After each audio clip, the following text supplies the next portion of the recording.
Assalamualaikum warahmatullahi wabarakatuh. Alhamdulillahirabbil alamin wa bihi nasta'in ala umuri dunya waddin. Wassalatu wassalamu ala asyrofil anbiya'i wal mursalin wa ala alihi wa sahbihi ajmain amma ba'du. Yang pertama-tama, marilah kita panjatkan puja dan puji syukur kehadirat Allah Subhanahu wa taala yang telah melimpahkan rahmat dan karunia-Nya sehingga kita dapat diberikan kesehatan baik jasmani maupun rohani. Sholawat bertangkaikan salam semoga tetap tercurah limpahkan kepada baginda alam, yakni Habibina wa Syafi'ina wa Maulana Muhammadin SAW, dan tak lupa kepada keluarganya, kepada para sahabat-sahabatnya, dan kita selaku umatnya yang menantikan syafaatnya di yaumil kiamat nanti. Baik, yang pertama-tama, yang terhormat kepada ibu dosen saya, yakni Ibu Dr. Helna Nelis, MPD, selaku dosen mata kuliah pengembangan kurikulum.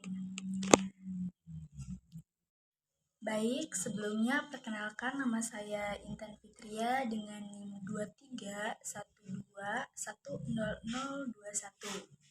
Di sini saya akan menjelaskan tentang pengembangan komponen tujuan dalam kurikulum. Nah, jadi sebelumnya kita harus mengetahui dulu apa sih kurikulum itu, terus bagaimana tujuan kurikulum sebenarnya itu kayak gimana gitu. Nah, jadi di sini kita akan membahasnya ya. Nah, jadi kurikulum ini adalah seperangkat rencana dan pengaturan mengenai tujuan, isi, bahan pelajaran sebagai pedoman penyelenggaraan kegiatan.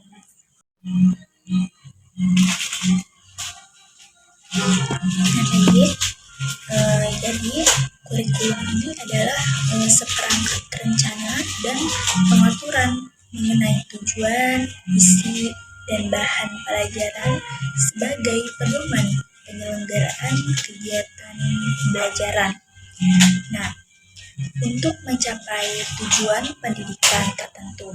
Jadi, tujuan kurikulum ini adalah untuk melancarkan proses pendidikan. Jadi, tujuan utamanya dari kurikulum ini adalah untuk mempersiapkan peserta didik agar dapat menjadi pribadi serta warga negara yang kreatif, yang inovatif, yang beriman, dan juga efektif. Jadi, ketika dia berada pada lingkungan masyarakat kelak. Nah, selanjutnya tujuan lain dari kurikulum ini adalah untuk membantu peserta didik ini berkembang secara optimal dalam pengetahuan, sikap, keterampilan agar siap menjadi individu dan warga negara yang baik serta mampu menghadapi tantangan masa depan. Jadi kurikulum juga berperan dalam melestarikan budaya dan meningkatkan kualitas sumber daya manusia. Baik, jadi kurikulum ini adalah seperangkat rencana dan pengaturan mengenai tujuan, isi, dan bahan pelajaran sebagai pedoman penyelenggaraan kegiatan pembelajaran. Untuk apa? Untuk mencapai tujuan pendidikan tertentu. Nah, jadi tujuan kurikulum itu adalah untuk melancarkan proses pendidikan.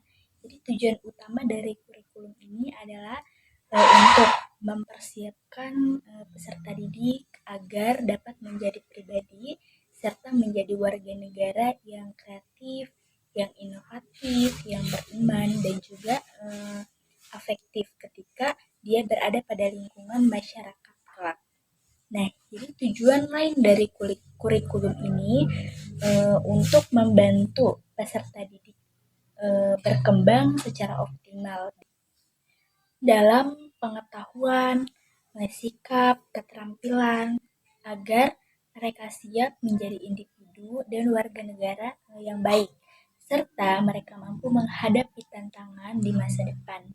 Nah, jadi kurikulum ini juga berperan dalam melestarikan budaya dan meningkatkan kualitas sumber daya manusia. Nah, selanjutnya kita akan membahas tentang hierarki tujuan kurikulum. Nah, jadi hierarki tujuan kurikulum ini memberikan arahan yang jelas kepada guru dan siswa dalam mencapai tujuan pendidikan secara bertahap. Nah, jadi tujuan kurikulum ini tersusun mulai dari yang paling umum hingga yang paling spesifik. Nah, hierarki ini meliputi tujuan nasional, tujuan institusional, tujuan kurikuler, dan tujuan instruksional. Nah, kita bahas satu persatu. Ya, dimulai dari yang pertama yaitu tujuan nasional. Nah, jadi tujuan nasional itu adalah tujuan yang dirumuskan oleh pemerintah sesuai dengan Undang-Undang Sistem Pendidikan. Nah, jadi pemerintah itu memberikan arahan dan landasan bagi pengembangan kurikulum di semua tingkat pendidikan. Kenapa? Dengan tujuan mencerdaskan kehidupan bangsa dan mengupayakan perluasan dan pemerataan kesempatan memperoleh pendidikan yang bermutu bagi seluruh rakyat Indonesia. Selanjutnya yaitu tujuan institusional. Nah, jadi tujuan ini itu adalah tujuan yang dirumuskan oleh lembaga pendidikan atau yang harus dicapai oleh lembaga pendidikan tertentu.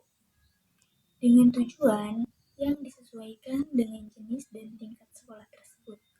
Misal, sekolah ingin menghasilkan lulusan kompeten dalam bidang teknologi dan memiliki daya saing yang tinggi. Nah, jadi itu tadi pencapaian dari suatu lembaga, misal. Jadi itulah yang disebut dengan tujuan institusional. Nah, baik. Jadi selanjutnya adalah tujuan kurikuler. Nah, tujuan ini itu adalah tujuan yang ingin dicapai oleh suatu program studi atau mata pelajaran tertentu. Nah, tujuan kurikuler ini dapat didefinisikan sebagai kualifikasi yang harus dimiliki peserta didik setelah mereka menyelesaikan suatu bidang studi tertentu dalam suatu lembaga pendidikan. Nah,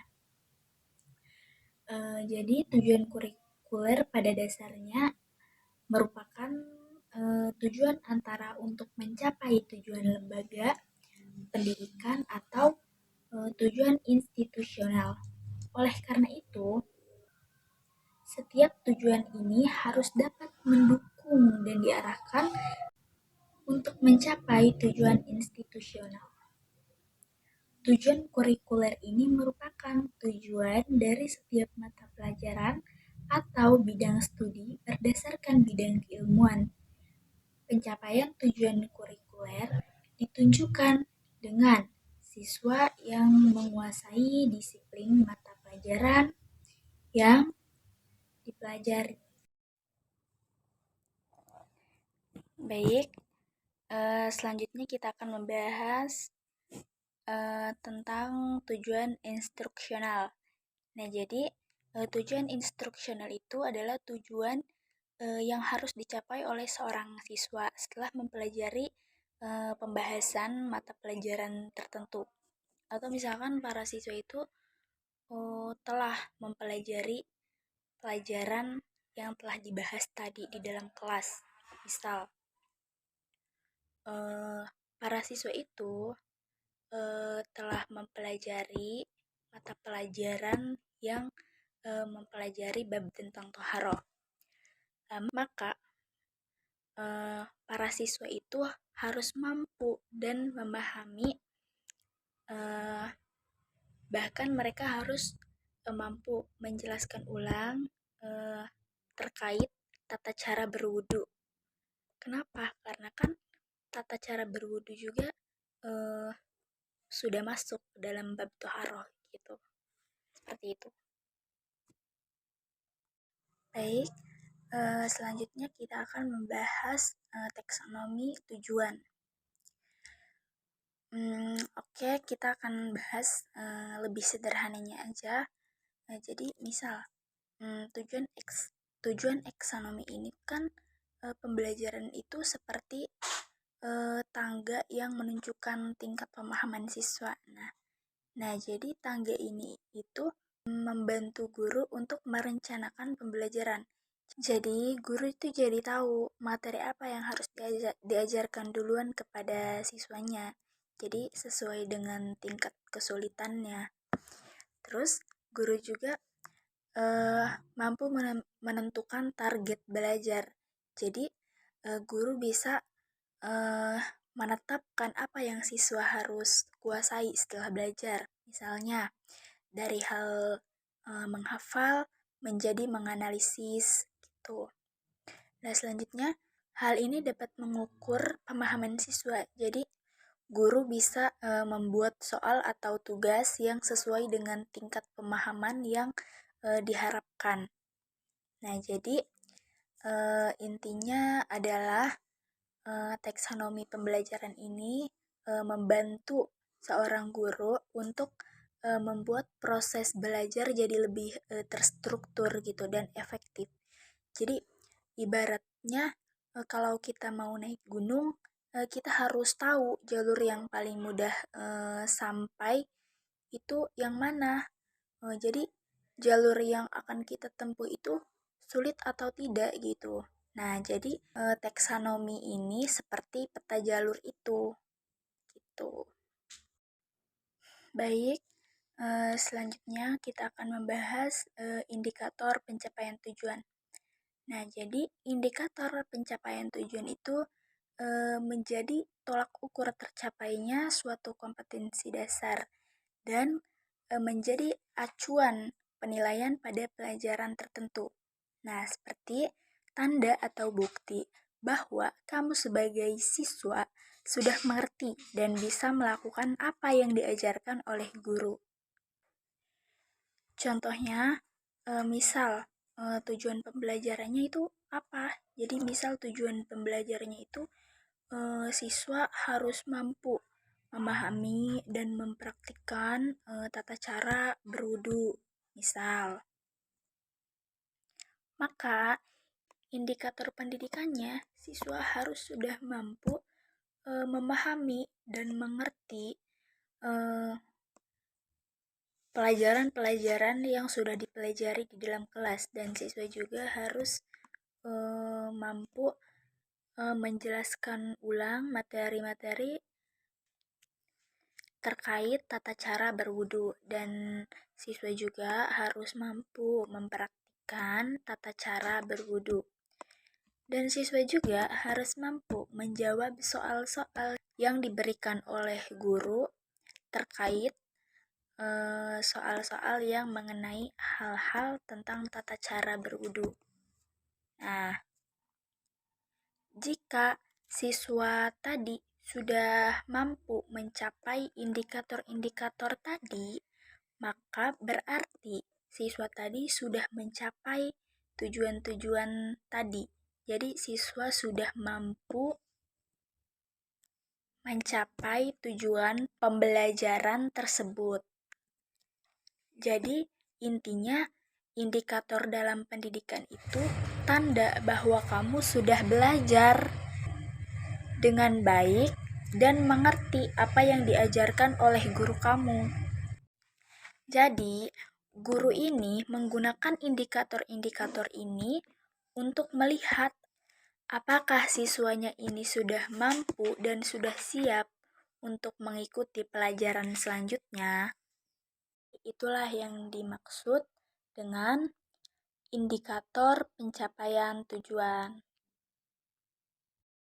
Baik, selanjutnya kita akan membahas tentang fungsi indikator pencapaian tujuan. Nah, jadi fungsinya itu ada beberapa fungsi, yaitu yang pertama untuk guru, terus untuk siswa, dan untuk penilaian.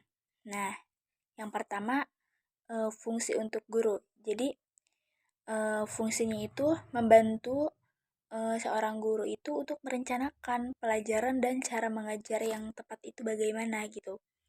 Nah, terus fungsinya untuk siswa itu memberitahu siswa apa saja yang harus mereka lakukan atau apa saja yang bisa mereka kuasai setelah belajar gitu. Nah, terakhir fungsi untuk penilaian. Nah, jadi fungsinya itu untuk penilaian. Jadi menjadi dasar guru untuk menilai apakah seorang siswa ini sudah benar-benar paham atau belum. Baik, selanjutnya adalah langkah-langkah merumuskan indikator pencapaian tujuan. Nah, jadi langkah-langkahnya itu dapat kita sederhanakan aja ya, biar jadi lebih paham. Nah, jadi yang pertama itu kita harus mengenali target. Jadi pahami betul apa yang siswa harus bisa lakukan, kompetensi dasar seperti apa gitu. Anggap saja ini tujuan akhir. Nah, jadi selanjutnya pecah belah tujuan. Jadi uraikan tujuan besar itu jadi bagian-bagian kecil yang lebih mudah dicapai. Misalnya kalau tujuannya itu membuat kue, jadi pecah jadi menyiapkan bahan, jadi mencampur adonan dan memanggangnya.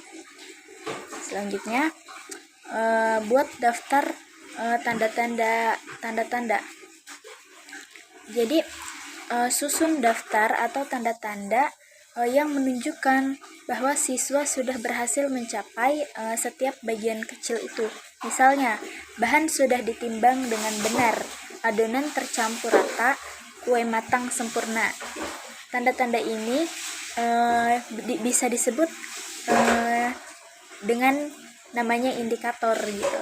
Jadi selanjutnya pantau. Jadi pantau kemajuannya dengan cara gunakan daftar tanda-tanda indikator tadi untuk melihat sejauh mana siswa sudah berhasil mencapai tujuannya. Jadi kalau ada yang belum tercapai, bantu mereka gitu. Intinya tentukan tujuan akhir. Terus bagi tujuan jadi langkah-langkah kecil.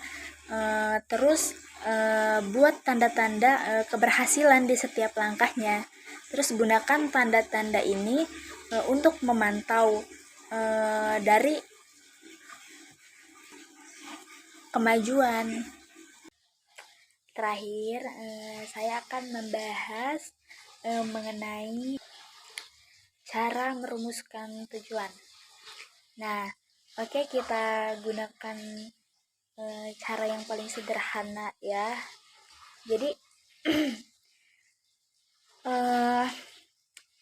caranya itu yang pertama kita harus tahu misalkan apa yang siswa akan bisa gitu.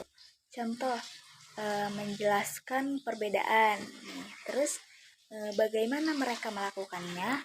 Terus contoh setelah membaca teks. Nah, terus seberapa baik mereka melakukannya? Contoh dengan benar. Nah, jadi gabungkan kata ketiga tadi jadi satu kalimat. Nah, contoh setelah membaca teks, siswa akan bisa menjelaskan perbedaan antara komik dan bukan komik dengan benar. Nah, jadi seperti itu. Nah, mungkin hanya itu penjelasan yang sederhana yang dapat saya sampaikan pada kesempatan hari ini. Mohon maaf apabila ada kekurangan, karena saya juga masih dalam tahap belajar. Terima kasih kepada dosen pengampu mata kuliah pengembangan kurikulum. Mungkin cukup. Saya akhiri dengan mengucapkan alhamdulillahirobbilalamin. Wassalamualaikum warahmatullahi wabarakatuh.